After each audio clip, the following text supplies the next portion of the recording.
everybody, and welcome to the Oracle Advertising and CX Virtual Summit.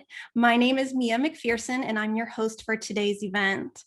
We have a really fantastic program for you today, which is focused on the many paths for personalized marketing. And we'll hear from expert marketers who are really driving great results. Speaking of getting personal, I'd like to welcome you all to my home office here in Pittsburgh, Pennsylvania. I'm sure many of us here today have gotten well acquainted with our home offices, and so have our families and our pets. So if you notice my baby or my cat make an appearance, and your family or your pets maybe make an appearance too while you're on our event, no worries. I think we're all in good company here, and we've become used to that experience. Another experience that I've become used to and I've really grown to love is the focus on personalization, whether it's in person or online. I love these new relevant, convenient experiences that have cropped up over the past year and a half. And from the comfort of my own home, whether in my professional life or my personal life, I can get most of the things that I need, whether it be a purchase, a service experience, or more, in a relatively short amount of time, sometimes even within hours. My favorite experiences and the ones that I love to rave about are the ones that combine technology with a human element. So when a company knows me and they know what I need, and a human is there to guide me throughout that experience, whether it's in person or even via text or phone, it makes me feel really good about that purchase. Not to mention, it makes me expect that kind of experience in every other aspect of my day too, whether that be my professional day or my personal day. So professionally speaking, in my role as Senior Content Marketing Manager here at Oracle, I've had the pleasure of working with a talented team that runs our advertising blog, our CX blog, and our Oracle marketing blog. And I've had the pleasure of interviewing over 100 CX and advertising professionals, including probably many of you on the call here today. On the business side of my life, as customer-obsessed marketer myself, I'm always seeking ways to keep customers at the center of my content. It's hard to do though, because a lot of us, even though we're customer obsessed, and we want to keep the customer at the center of everything that we do, we are faced with challenges. We might have limited resources. We're challenged to know where to start, how to build a strategic plan, how much business impact we can expect. And when we do it right, we're challenged to really build off of that momentum and keep evolving and changing and improving our experiences. So we've designed today's summit to help teach you just that. We'll hear from our special guest, Rusty Warner from Forrester, and he will guide us through a holistic approach to building a personalization strategy. And that will include the technology, the data, and the teams that have to work together to get it done, while at the same time remembering our purpose, which is to keep the customer at the center of each experience, and how we can meet their expectation of personalization with truly relevant and consistent content. And then later, Rusty will lead a panel with some of our customers from Sleep Number, Dow Jones, and TG, and we'll hear their stories of personalization and how they create exceptional customer experiences that drive results. Okay, so should we get started? Yes, I'm excited to introduce our first speaker, Rusty Warner, Vice President and Principal Analyst from Forrester. Over to you, Rusty. Thank you, Mia. It's a pleasure to be with you today, and thanks to everyone who's joined us for today's webcast. We're going to talk a lot about personalization today, but before I do that, I just want to take a minute for all of us to walk a mile in our customers' shoes, because no matter what all of us do in our professional lives, we're all consumers too. And I'm sure you'll agree with me when I say that we all have some pretty high expectations for how we want brands to engage with us. And that's easier said than done, because our behavior continues to evolve. We know that all of us are getting more and more comfortable using digital devices. And in fact, during the pandemic, even people who were not digital natives started to embrace digital channels as a lifeline to connect not only with their friends and families, but with brands as well. Now, as our behavior evolves, we send some pretty contradictory signals, Because on one hand, we want those digital experiences to be immersive. We want them to just blend in with the rest of our lives. But at the same time, we want to be in control. We want to dictate how a brand will engage with us, and we want to especially control the way our data might get used by that brand or anyone the brand partners with. We also like to try new things because we're humans and we're naturally curious. But as we try new things, we become even more skeptical of information that we see on a brand's website. The pandemic also affects us in other ways. It creates some measurable concern among consumers because not only are we worried about our own health and the health of our loved ones, we're concerned about our financial well-being. And that impacts how a person might want to connect to a brand. Those who are really concerned about both their health and their finances are not going to be open to personalization or offers from a brand. Those who perhaps are worried about their health but not so worried about their finances will be the ones that will be wanting to get back to normal as soon as possible. So they're at the other end of the spectrum. And then there are those who are perhaps okay from a health perspective, but worried about their financial well-being. And those are going to be the people looking for a discount. And then there are still others where they are okay from a money perspective, but they're still concerned about their health for whatever reason. And they're going to want to extend that pandemic period where they cocoon at home. And all of those things will greatly impact the way people engage, and therefore it needs to be something that brands are cognizant of when they decide how to engage with those people. And the best advice I could give somebody is to be customer obsessed. And I would have said that even before the pandemic. And I know as those words leave my mouth, they sound a bit like a buzzword coming from a Forrester analyst. But let me tell you what I mean by customer obsession. I mean being led by your customers and letting customer behavior help you make better business decisions. And then being led by those insights that will drive the business, not data, but those customer-led insights that will help you drive the business forward. You'll also need to get a bit faster so that you can adapt quicker to change. And you'll need to connect the dots across the organization so the customer sees a consistent view, no matter who from the company that person might interact with. Now, to become customer obsessed, you'll need to make a number of investments. You'll need to think about your strategy, your structure, your culture, your people, your processes. But technology also plays a pretty critical role. So that's why we're going to talk about technology and the investments you can make there in order to become more customer obsessed when you're personalizing customer experiences. So how does customer obsession apply to personalization?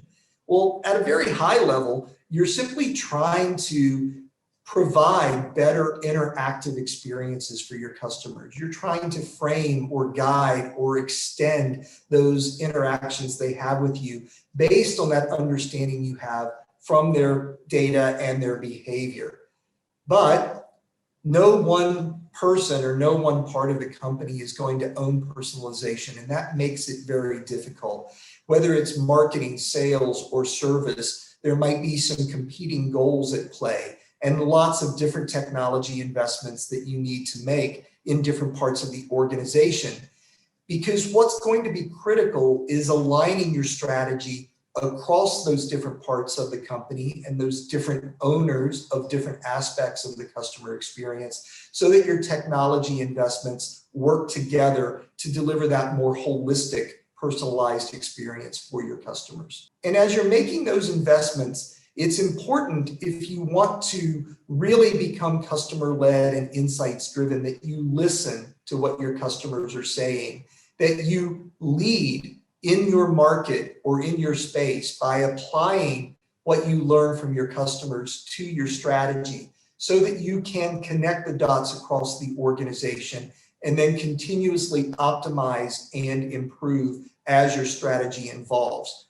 You should think of those technology investments in three big categories. One is customer understanding. And if you're in marketing, it's time to really start thinking about customer data as more than a database. Think of it as your lifeline to understanding customers. And if you're in IT, please make it your job to work with those marketers to give them the tools that they need that they can use to understand customers better. Then we move on to number two, brand strategy. And many people think of brand strategy as something that you think about. It's an idea. But there are technologies to underpin your brand strategy to help the organization collaborate better, to ideate, and then turn those ideas into an operational strategy. It's also where you'll find your content development tools and your measurement tools that will help you not only deliver a good experience, but continue to optimize that experience over time as you measure and learn what's working and what's not. And then finally, we get to brand experiences, number three. That's a technology category that most marketers know well. They've invested heavily in digital marketing tools. But now it's time for marketing to connect those tools to the technology that other parts of the organization are using to engage with customers so that we can create that more holistic brand experience. And if you're going to make those investments, you probably will think about them in some form of architecture. And here's just an example of what that might look like. I'll just try to call out a few important points for you here. First, you're going to need an infrastructure which is based on customer trust and privacy and preferences so that you can recognize customers and what they expect from you as a brand. You'll then need to connect your data and your content and your automation tools so that you can deliver the experiences that your customers expect, not just where digital marketing is concerned, but where you connect digital marketing to your human assisted channels and the services that you provide, or the transactional channels that you have in your particular business. And then you're going to want to close the loop. So if you look at this diagram closely, you'll see we begin and end with infrastructure, because so also in that infrastructure piece is that measurement that I talked about, which will be critical to your brand strategy. Now, if you do all of that, you still need to think about it from the customer perspective. And you will still execute campaigns because your outbound campaigns will remain important as a way for you to acquire customers. But you need to think about how those campaigns align with the inbound behavior of your customers and what they expect to see when they come to you, so that your campaigns become more relevant as your inbound personalization becomes more contextually relevant to the customer need. And then for a subset of your customers, how many will depend on your business, but for a subset of your customers that you know incredibly well, you're going to want to anticipate their needs and you're going to want to personalize experiences for them in the moment. Now, when people look at this diagram, they tend to think of it as a maturity model, and that I'm telling you your campaigns are bad and you need to ditch them in favor of contextually relevant marketing or moments-based marketing. In reality, your technology ecosystem in marketing, aligned with customer experience investments, needs to accommodate campaigns, contextually relevant responses, and those more anticipatory experiences that you'll deliver. One of the hardest things that I deal with when talking to marketers is helping them see beyond what they do today for acquisition to focus on the rest of the customer lifecycle. Marketers are really good when it comes to marketing and advertising to get someone to click a button and purchase something. They're not so good at working with the rest of the organization to understand what happens when a customer needs service or support, or when they use a product and have questions, or when they want to re-engage with the brand. And I think that marketers could do themselves a great service if they just work with the rest of the organization to try to connect those particular dots. Now, as you do that, and as you think about the second half of the customer life cycle, you need to also be aware that there are many interactions that occur there. people may buy differently every time, and there might be multiple instances where they purchase the same product again or a different product in the second half of the customer life cycle. For example, I buy some consumable products from a consumer goods manufacturer, and sometimes I buy from them, sometimes I buy their products from Amazon. And if I buy their products from Amazon, the marketing team then treat me like a lapsed customer that they're trying to win back. And the thing that's frustrating about that is I recycle the packaging for those products with that manufacturer. So no matter where I buy the product, they know in that second half of the customer life cycle that I'm recycling. And if they could just get that data from that part of the organization, they could provide me a better experience from a marketing perspective. And that's what we mean by the right-hand side of this picture. As we move forward, we know business models have changed. We used to just buy things from retailers or on occasion directly from a manufacturer. Now marketplaces have become an important part of how we buy, and brands need to take that into consideration. And of course, lots of things that affect us as humans from an emotional perspective. We talked earlier about the pandemic and how that will create some values-based buyers that might be looking at you as a company and how you are responding to the pandemic. It also creates those people that might be looking for a discount. And knowing how to market to those folks versus always trying to put a new offer in front of people who want to try out something new is a fine balancing act that you'll need to walk.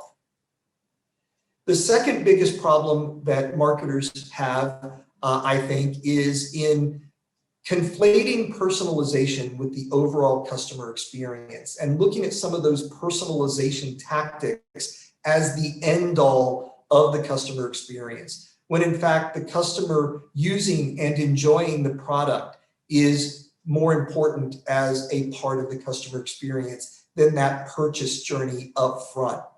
And we saw that during the pandemic, where a lot of brands were continuing to promote products or make offers when the customers were coming to the website to get information like store opening hours or social distancing policies, or whether or not you were offering curbside pickup. So again, it's a fine balance here, but we need to understand that it's not all about those personalization tactics. A lot of mistakes that marketers make are in overusing those tactics, putting my name in an email repeatedly, or picking up on what I'm browsing on the website so that you can target and retarget me across all of my devices or across different social media properties. That can get really annoying for the customer, and it can become exhausting for the marketer to try to keep up with all of that data. I think this is really what my cohorts at Gartner had in mind when they predicted that soon we'll see 80% of marketers abandon personalization. They don't mean we'll abandon delivering better experiences. They mean that we'll abandon some of these tactics that are so difficult for both the brand and the customer in many cases. It is important, of course, to stick with it. And that's why I don't think brands will abandon the experiential parts of personalization. They need to deliver an experience, and that's what will differentiate the brand. We know that nearly 2/3 of customers will tune out if they get a bad experience, but by contrast, 3/4 will actually recommend the brand, or in some cases, pay more for a good or a service if they get a really good experience from that brand.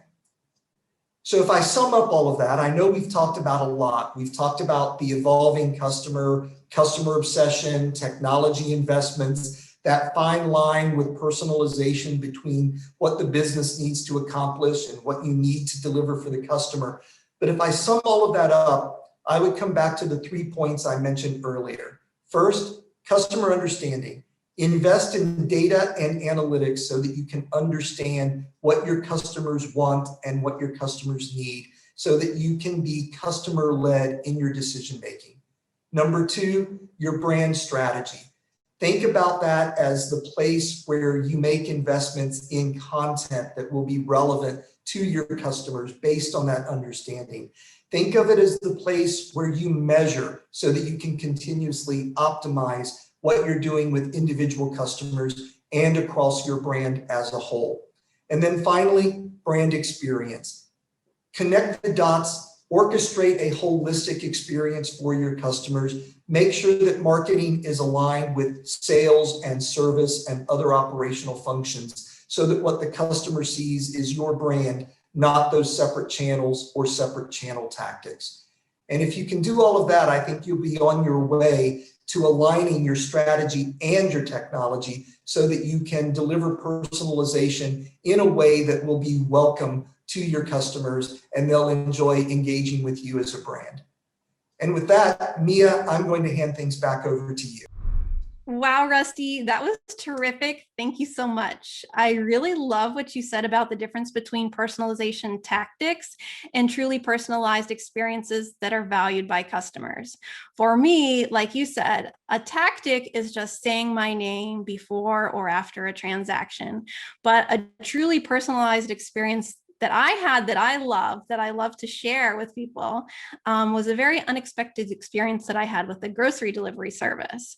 I made my order, and then not more than an hour or so later, a human actually contacted me to say, "Hey, Mia, I have your order. I'm on my way to the store. Is there anything else that you need that I can get for you?" And then when that person was in line, they let me know, "Hey, I'm in line. Any last minute items that I can pick up for you?" Then after they had checked out, they messaged me again to say, "I'm on my way to your house. I should be there within a few minutes." And if that wasn't enough, that already had delighted me. After the person had dropped off my order, they sent me another text to say, "I noticed that you had some baby products within your order. So in case the baby was sleeping, I didn't want to knock on your door. So just wanted to let you know that your items are outside." And I just thought that was awesome. What a personalized, great experience that combined both technology and a human element. And I know that our great panel of customers have some really great personalization experiences to share as well. So over to you, Rusty. Thank you, Mia. And I'd also like to thank all of our panelists today, Hannah from Dow Jones, Lisa from Sleep Number, and Natalie from TG. And as you know, today we're here to talk about personalization, which is a multifaceted topic. And to kick us off, I would just like to ask all of our panelists to give us their thoughts on what personalization means to them and to their company. So Lisa, I'll kick off with you with that question if you'd like to give us an introduction to personalization at Sleep Number. Sure, would love to start. So Sleep Number and personalization, it's really all about relevance. So both our customers that are insiders that own our product and those that we are hoping to have become insiders, it's about talking to them in a way that's relevant to them. So not necessarily even with offers or promotions, but they could perhaps be in our segment that is interested in recovery from an injury, sports injury, right? Or some other type of injury. And it's talking to them in that manner so that they know that we know them, and providing all the information we know about them in their communications. So between our direct mail and email communications, it's having consistent messaging and relevant messaging. Great, thank you. Well, Hannah, I know with Dow Jones and you're in more of a B2B setting, but we keep seeing more and more consumerization of the B2B space. How does what you do and your view of personalization align with or differ from what it means to Lisa? I will say there are similarities, of course. B2B has definitely taken a page from the B2C playbook around understanding the consumer and certainly the democratization of their experience. We all have access to lots and lots of data, and we wear that hat when we're a consumer, and we wear that hat when we're, at work as well. But for us, there are also similar undertones there to what Lisa said about creating compelling and persuasive content journeys for our customers and our prospects. And we spent a lot of time focusing on understanding our customers, who they are, what their pain points are, what kinds of content and news and data they need to make really important decisions in their private life and in their business lives as well.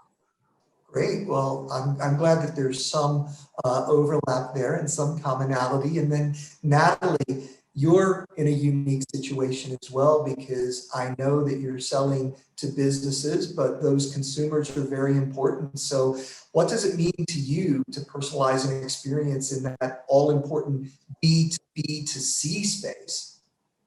I couldn't agree more with what's been said. It's understanding the motivation of the different audience that you're speaking to. So, we have our consumers that might purchase our products off the shelf without the aid of a hairdresser. What motivates them to purchase that product versus a salon owner, one who may be a hairdresser themselves, the other who may not be. And those two motivational things are going to totally shape how we create content that's meaningful, that again addresses the pain points or helps them in their daily lives. So it's really about that motivation and targeting that in your communication. Well, thanks to all of you for your answers. It's good to see that even though your businesses are unique, that there's some common challenges and some common approaches where personalization is concerned. I am curious though, if the way you view personalization is shared across the organization, and what you do to make sure there's alignment with the rest of your colleagues and with the executive team. So maybe we can take that question in the same order, and Lisa, we'll start with you. Sure. Well, within the teams that I lead, CRM and loyalty, we know a lot of information about our insiders. Those are people that own Sleep Number products, as well as our inquiries, people that are interested in purchasing Sleep Number products. And we take our segmentation within our direct mail programs, email, and within our loyalty program to a very personalized level, since we know so much information. However, my partners in marketing don't have all of that information. So they're more on what I would say the segmentation journey. So they are, reaching out to different audiences based on their interest. So they might need they may be looking for a new bed because they want to recover from an injury faster. They may have heard of us through our NFL partnership or through our partnership with Katie Couric Media or Thrive Global. And they are going to be talking to them in those ways. And we're getting deeper into that segmentation front. So our senior media team, our senior leadership team, is very interested in the whole segmentation journey and getting tighter on that, and then advancing that toward what we have in CRM. One of the great things our CRM team can do is, I'm going to hold up direct mail, which is going to surprise you, but our direct mail is a huge driver of business for our company. And part of the reason it's such a big driver is it's very differentiated and it's very, very highly personalized. So this happens to be an insider appreciation of that. We have a lot of millions and millions of Sleep Number bed owners, and they are about 25% of our business each year, believe it or not. They repeat at a high amount. And this piece is really personalized. It's talking to Marie. It's very specific about how long she's been in our brand, about how long she's been a member of our Insider Rewards program, about the number of rewards she has to spend with us, about the number of people she's brought into the brand. And this we know every time we do this and every time we go deeper, we derive higher relevance and higher sales to the brand. We integrate this then into our email programs, as well as into our online Inner Circle Rewards program. So this depth in CRM is a huge driver of Sleep Number business. Segmentation, of course, is important to CRM and loyalty, but we're helping the rest of the company get to the level of detail that we're at. Lisa, I'm so happy you held up that direct mail piece. Talk to organizations all the time, and I tell them that print is far from dead, and in Not used properly, it can be such an important way of reaching customers. The profitability of these pieces is crazy. Even going down to the lowest segments that I have to mail to, they're still really profitable. Good to hear. Well, Anna, do you see some of the same things in your organization where perhaps one team is at a highly personalized, detailed level, another team might still be at the segmentation level? I would love to hear how that alignment is going for you. Yeah, I think in the B2B space, we as an industry have actually shifted quite a bit toward an account-based experience or an account-based strategy. And by definition, it behooves us to align. So that alignment includes marketing teams, sales teams, and customer success teams. So we've spent the greater part of the last 2 to 3 years pivoting toward that account-based marketing and sales campaign planning. We spend tons of time aligning around who are our ideal customers, our ideal personas, and then we've crafted those campaigns to meet their needs. And when I say crafted, I mean weekly meetings, lots and lots of discussion around the nuance of that customer's experience, of that industry's experience, what their pain points are, what their challenges are. And then we really super serve them. We've built out, 60 plus content journeys. They can really dine versus snack on that experience. They can pick and choose. And the platform has really helped us to align because we're all looking at that same data. All of our experiences, and we try to make them as robust as possible, are data driven. We look at what they're ingesting. We look at what is popular, when it is popular, and what drives that value for them. So alignment is key to what we're doing. And we've had so much progress there, and it's been so gratifying. So thank you for asking that question. And also, Lisa, I love tactile marketing. we're making a big push this year. So thanks for holding up the pamphlet. I'm sure my team is sitting there going, yay, yay. Well, and thank you, Hannah. It's good to hear about that alignment across the entire customer journey. It's one of the things I was just speaking about in my presentation. And Natalie, do you see that same alignment between marketing and all of those salespeople who are out there working hard, talking to people in salons? I will say it's also moved quite a bit in our space as well. I think that in our specific experience, our digital journey included a transformation of how we go to market. So alignment was definitely critical. And I think if I could give 3 pieces of advice to people who are seeking alignment across different groups, I would say, 1, make sure you set the description or the understanding of a term or a program or an event, because people may have different thoughts around what that means, and they may not ask, because especially if you're working up and down an organization, they may not want to tell you that they don't know.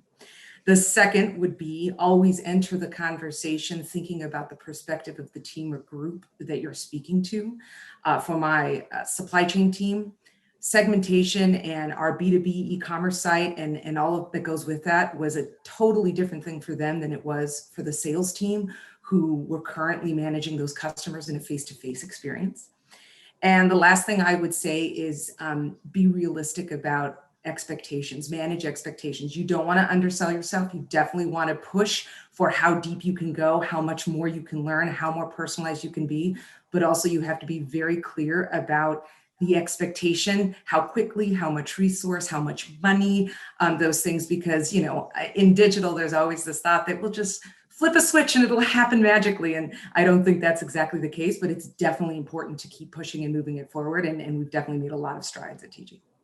Well, those are some good tips, and it actually leads me to my next question, which is about establishing goals for a personalization program and then driving the execution of that program. So, Natalie, let's stick with you. How do you go beyond those tips and recommendations to really start thinking about personalizing the more holistic journey with all of the different people that need to be involved from your team and with the sales team and others that are all going to connect with those salon owners and ultimately represent the brand to those consumers?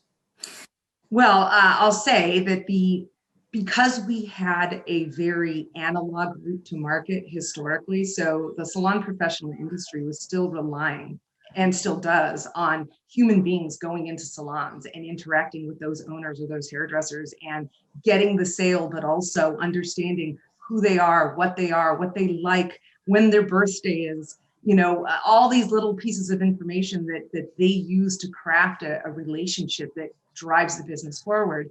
We had that analog model that we started to try to replicate on our B2B environment. So how could we get some of that information digitally, not to replace that analog experience, but to grow the business or offer more breadth to the people we could touch. So we started small. We started just on a promotional level because that was data we had readily available. How much did they buy? What did they buy? When did they buy it? And now we're starting to get a lot more interesting in terms of trying to understand that motivation piece that we talked about earlier. So for example, even within our B2B environment, if you are a salon owner that is not a hairdresser, you might be motivated by things like inventory, cost, frequency of requirement, the usage. If you are a salon owner that is a hairdresser, you may be much more motivated by the creativity, by the educational support of those products, by what it can do, the style it can give your client, etc. So now we're starting to peel that layer back to really think about beyond promotion. Maybe it's not a new promotion. It could be the same promotion, same product, but perhaps now it's just a different message. And how can that garner a better response from our customers? So it's been really exciting and very difficult, but really interesting to learn from the experience and see how we can constantly improve. Good to hear about that evolution, and thank you for taking through some of how you started and where it's going. And Lisa, I'd like to come to you with the same question. I know that there's some great CRM programs that you've described and loyalty programs that are what really helps Sleep Number engage with its customers. But can you take us back to where that started and how it evolved to get to where it is today? Yeah, so it all starts with the store experience, much like going in to the hair salon. We are very fortunate that we have stores that provide an experience to someone when they go in. And it starts with building that lifelong relationship with the sales professional. And that sales professional usually spends between an hour and an hour and a half, making sure somebody's picking out the perfect bed for them and educating them about the bed. And the sales professional can tell us a lot of information that I can use then in that marketing, right? They can tell us, they can put into the system why the person came in, what's important to them. Do they have back pain issues? Do they have temperature issues? And we can use all that information in the journey with that customer. So it starts with the field, then it's handed off to our delivery drivers, right? Who deliver that product and also continue to build the relationship. And once that's done, they're on their bed. They now have Sleep IQ, which is the brains of the bed, right? It is a platform that tells them how they sleep and encourages them with tips on how to sleep better, which then ties into my Inner Circle Rewards program, which helps reward them for using Sleep IQ, and which also provides tons of content for our insiders to engage with each week. Every Monday, I do a report out on what is the top content that our insiders have engaged with. And last week, there were 4 Sleep Number blogs, 1, 2, 3, 4 that our insiders engaged with. They were about, no joke, sleep and laughter. It's important, right? How to sleep well before a vacation. How does breakfast impact your sleep?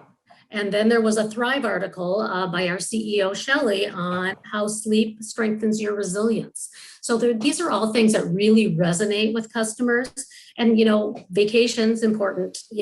People are taking vacations right now. So we try to provide content that's time-stamped as well, relevant for the time. So we have a lot of ways to continue to connect that customer journey. And all of those things I just mentioned, on top of the emails we send, the direct mail we send, and the activities we put in our loyalty program, they all go together and work together. And we found kind of the secret sauce to keep people who, shop for a bed every 8 to 10 years engaged with the brand on a weekly, if not daily basis. Thanks, Lisa. I'm really glad to hear about the way you've connected the dots. And it's also reassuring to hear that you fully understand that the customer experience doesn't end with the purchase, especially for a brand like Sleep Number, where in fact the experience is just beginning when they get to sleep in that bed. I wish more brands would take that on board when they're thinking about personalization. And Hannah, moving on to you, you mentioned that you are trying to be as relevant and as persuasive as possible with the companies that you work with, but you still have to develop a lot of content for individuals. Can you take us through what that really means for Dow Jones and some of the programs that you have in place to ensure that that happens? Yeah, thanks, Rusty. It's a great question, because when we embarked on the journey a couple years ago, and we first started to plan it out, we really looked to the data to analyze which companies we resonated best with from a product line standpoint. And then we also looked at the personas. So who are we actually selling to at those companies? And we try to super serve them as an individual. So when they're coming to our website, what are they experiencing? And fortunately, actually, with Oracle, we're able to see exactly what kinds of content each person is ingesting. So we built out very, very robust content journeys that speak to the company, but also follow the path of the individual. So that if a visitor is coming into our risk and compliance resource site, for example, and they are ingesting and reading lots of information about our due diligence products, for example, where they're going to get an email. Of course, it's going to be personalized with their name, of course, with their company, but it's also going to be specific to their journey. What did they read? Did they read about due diligence? Oh, they did. Let's serve them the next piece of content because we know they're interested in it, because it speaks to them and their unique position at their company and what they're going through right then in the moment. And those things are automated. So we've crafted those and we tweak them all the time, daily, weekly sometimes, but they're always on and they're always moving forward. And we've seen great success personalizing that journey.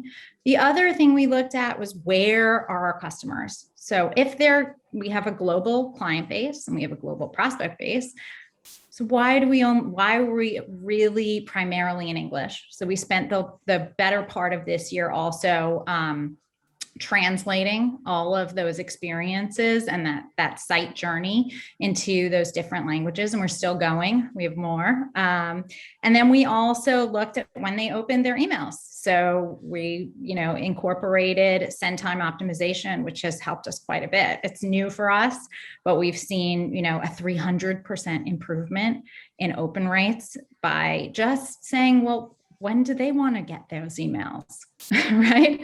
Versus, oh, I know on Tuesday and Thursday at 9 a.m., those do really well, which is always like the bread and butter of the marketer, right? Is we look at the data and then we do more of it, right? It's a lookalike kind of experience, but with technology, you can make different decisions and better decisions for the customer. When does that individual want to get emails? Not when do I want to send that email? What's best for me? So it's really about obsessing with the customer journey and with the prospect's experiences. Great, thank you. Always a good idea to listen to the customer and get their preferences on those communications. Well, continuing with you, Hannah, how do you move forward from here? I mean, you talked about technology and content, you talked about CRM. Where do you see the biggest opportunities for further alignment in Dow Jones in terms of getting even better with what you're doing? Sure. From the professional information systems, our suite of products, we have spent a lot of time, I do demand gen in the acquisition, top of funnel experience, so driving that awareness and consideration, but we're actually doing a lot more of the full customer journey. So what does it look like to engage our customers more throughout the year? What kinds of campaigns can we do to support the sales process? So if somebody has open opportunities, how can we better support our sales team with the kinds of content experiences that I've talked about, earlier? And then, just using more and more data and all of the full suite of tactics that we have available to us, including the tactile marketing like Lisa uses, but also, of course, different kinds of digital experiences that are, exciting and delightful and sort of surprise our customer. I love that concept of surprise and delight. So I'm glad you added. Thank you. Well, and Lisa, what about at Sleep Number? I mean, you already said that you've done a great job of connecting what happens in the store with that experience and the purchase experience and delivery, and then continuously engaging with that customer after the fact. So where do you go from here? What more would you like to connect in terms of data and channels or different types of interactions? So we've done a really good job on people that have purchased from us. Where I'd like to continue to evolve is on the demand gen side. So, we have what we don't know necessarily is, like I said, the segmentation journey of where they came from us that ties into all of our media channels. So that is a huge opportunity for us, to grow that. And also, the whole lead generation thing, we do that. We do a lot of great things with that, but our field, we need to help them understand the importance of giving us as much information they know. Even if somebody doesn't buy, it's still an opportunity for us to market with them or to share content with them to get them to purchase maybe at a later level. So it's the whole education process that we've done with people that purchase from us, we need to do with people that are not purchasing from us and to continue to involve that experience. Great, thanks. And Natalie, you mentioned that you are initiating these great programs and doing a really good job of helping the salespeople understand that salon owners might be very different and have different needs and different motivations. What are you learning about gaining that alignment across the organization? I will say that what we're learning and exploring is how do we move the interaction from transactional to more engagement. So similar to what Lisa is saying around Sleep Number and the people not purchasing, how do we explore people that may have an affinity for the brand, maybe are influential in their community, maybe have experienced us through education, for example, but maybe haven't bought a product. That doesn't mean they're any less potentially valuable to us. So that, again, is something that the salesperson might know because they may happen to know that this person is active in their small business community or be very influential amongst highly influential stylists. But that's something now, how do you crack that from a digital perspective and really value the people that may not have purchased a ton of product yet, but have engaged in other ways with your organization and can help spread the word to grow sales in a different way. So we're at the infancy still, but that's the next step goal in that interaction with our customers. Well, it may be early days, but I think just coming to that understanding of the need to take the time to value those people and get to know those people and engage with them is pretty important for the organization. So thank you. Sure. Well, time to switch gears and actually move to something perhaps a little bit more difficult. I know it hasn't been easy for any of you to get where you are. These are some great results, but we know it takes a lot of hard work and a lot of investment. So I'd like to understand some of the struggles that you've had and what you've learned from those struggles that you could share with the audience. So Hannah, I'll start with you. You mentioned data earlier. Has that been easy? I'm guessing not. Perhaps you can tell us a bit about the struggles and how you've overcome that and any advice you would have for other organizations. Thanks for asking about data. I absolutely have embraced data-driven decision-making But I will say, like many, I suspect, Natalie and Lisa, we all struggle with keeping a clean CRM and having all of our various stakeholders align around what that means. So for us, many times we might locate a company list, for example, of targets, but then in our CRM, some of them maybe are not in there correctly. There's a bit of a data hygiene issue. And so the biggest struggle on the data front is really to keep that CRM clean, to make sure that if we're going to go to the customer and go to market with a campaign targeting specific companies, that there's a salesperson on the receiving end who's also linked arms with us and is also waiting for that response from the customer and also reaching out. So we really do rely upon that alignment and that clean data before we embark upon the campaign. And many times there are specific workflows to get that done before we can really launch. Well, and Natalie, I saw you agreeing with Hannah on the point about data. You also mentioned that you're getting started with a lot of things and you've had great progress, but you still have some work to do. What are the challenges for you when it comes to just wrapping your arms around how big the job is and moving forward? I think there's two big ones. One is because it's so large, you get this paralysis that you don't want to move forward because everything has to be perfect before you can launch it. And in the digital landscape, that's not the case. Obviously, perfection is the goal, but you just have to start. And when you start, make sure to close the loop and review what you've done to see what did you learn from that. I think the other struggle that we've had is getting non-digital people to adopt and own on some level the things that you're doing. And the biggest thing there is to just really guide them down that rosy path. When we launched our B2B commerce site, I asked some of our salespeople and some of our customers who were historically non-digital to go to the site in the test environment and tell me what they thought. And the response that I got from one person was, well, I'm not a digital expert, so I don't know how I'm going to help you.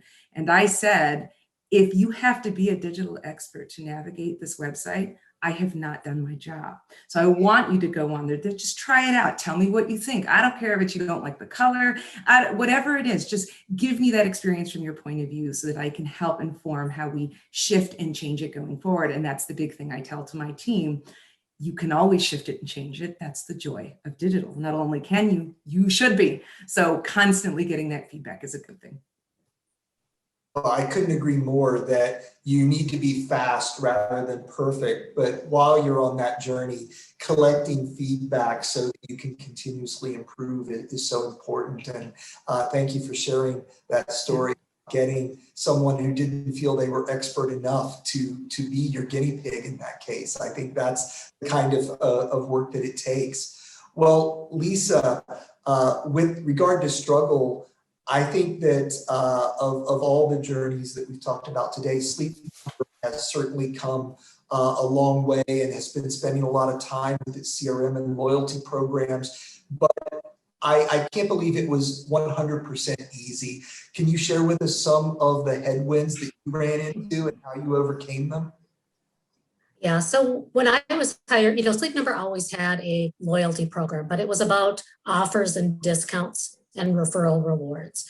I always knew that if we had an engagement platform, it would do wonderful things for us, but not a lot of people understood the vision for that, right?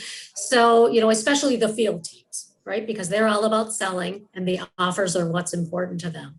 So building the platform and showing the results, and the results meaning how people that are engaged in the program are more valuable to Sleep Number. Not just because they buy more, but they are then our word of mouth engine of Sleep Number. They are the beloved, they are our advocates that love the brand. And it's all about advocacy. And what Sleep Number wants to do is we want to become a beloved brand. That's been our aspiration for years and years. And this is one of the tools to help us get there. So the biggest challenge was getting everybody on board, right? It was easy to get the senior leaders on board. They saw the results. I could show them financially what it meant to us, but getting our field team. And I'm happy to say the program's been up for 4 years now. It took a couple years, and they are all on board. And they have a metric that measures if they're getting people enrolled in the program, because they understand just how important it is. Really good to hear. Thank you for sharing that. Well, I'd like to end on a high note. So we've talked about some of the struggles. I'd like to shift gears and talk about what it feels like when you get it right and how the organization can build on that momentum and continue these sorts of initiatives. So Hannah, starting with you, can you put into words how it feels with you and your team and across the organization when you just get it right and the message resonates and the customer's happy and you see business success? I mean, I get excited just asking about it, but I'm sure it must feel really great for all of you to know that you've done that. I have to say the word that comes to mind is rock star, because I really do think that when it all comes together and we've really sort of overhaul that full experience, the web, nurture emails, our SDR team, the sales experience, the content that we make available to our sales team and that they can then provide to the customer directly, we all feel like rock stars because the data proves it out, right? The numbers are there, both what we might call vanity metrics now, right? So what is the bounce rate on the website all the way down to that pipeline and revenue number. And it's like a true rock star moment when it comes to, your job and the value that you're providing to your business and to your customer. Everyone should get to feel like a rock star in his or her or their job. So thank you for sharing that. Well, and Lisa, you mentioned that you really want Sleep Number to be a beloved brand, and you have some real, not just fans, but advocates for Sleep Number. What advice would you give to our listeners and viewers about what it takes and how to get started to achieve what you've achieved?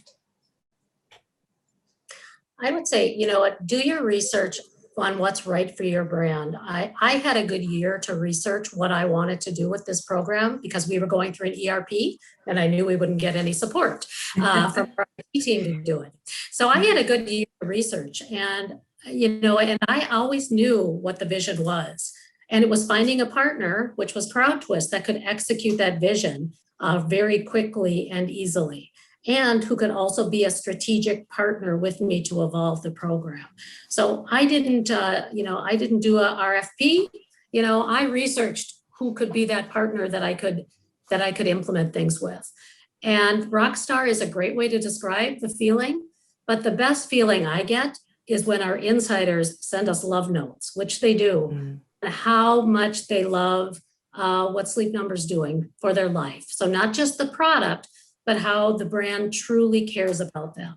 So within the program, I have an activity where if they want to tell us something, just free form, they can tell us.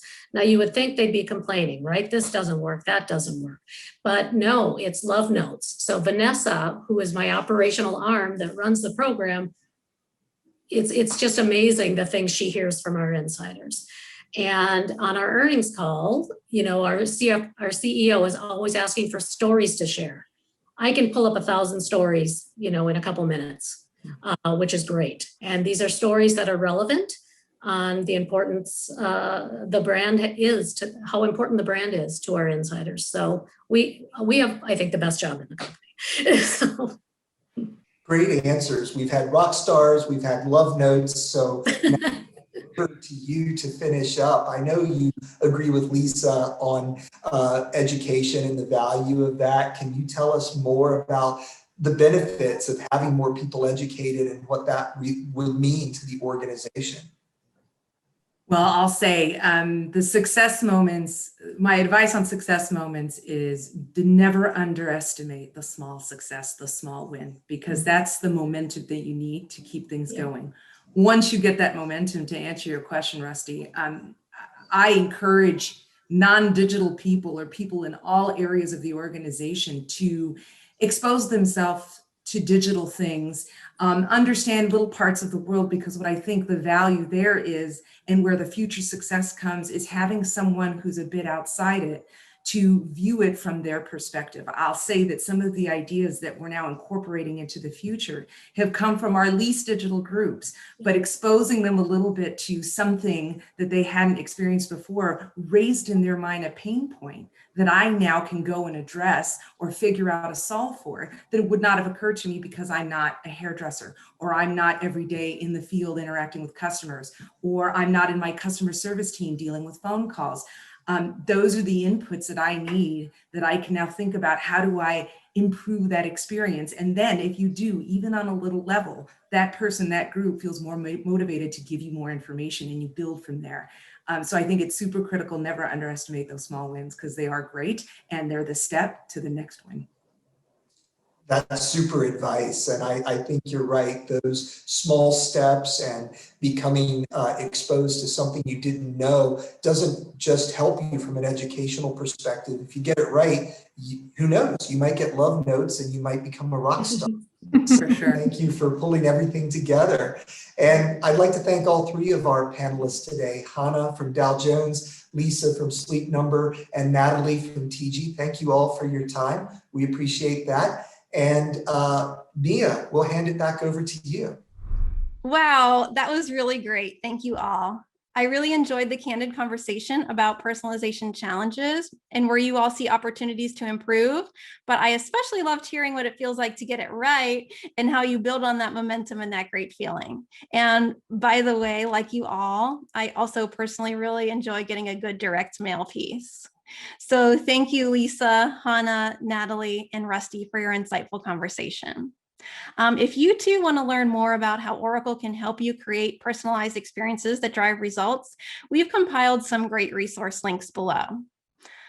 Okay, now on to the Marquee Awards. This year marks the 15th anniversary. We're celebrating the movers, shakers, and experience makers in customer experience, innovation, and excellence in the fields of advertising, marketing, sales, service, and commerce. We received hundreds of submissions from around the world this year, and we're excited to recognize those who provide standout customer experiences with breakthrough ideas and behind-the-scenes processes. A big thank you to all of our speakers today, and thank you to all of you for your participation in today's Oracle Advertising and CX Virtual Summit. Please let us know how we did by answering a single question survey on your screen. I'm Mia McPherson, and I hope you all have a great day. Thank you.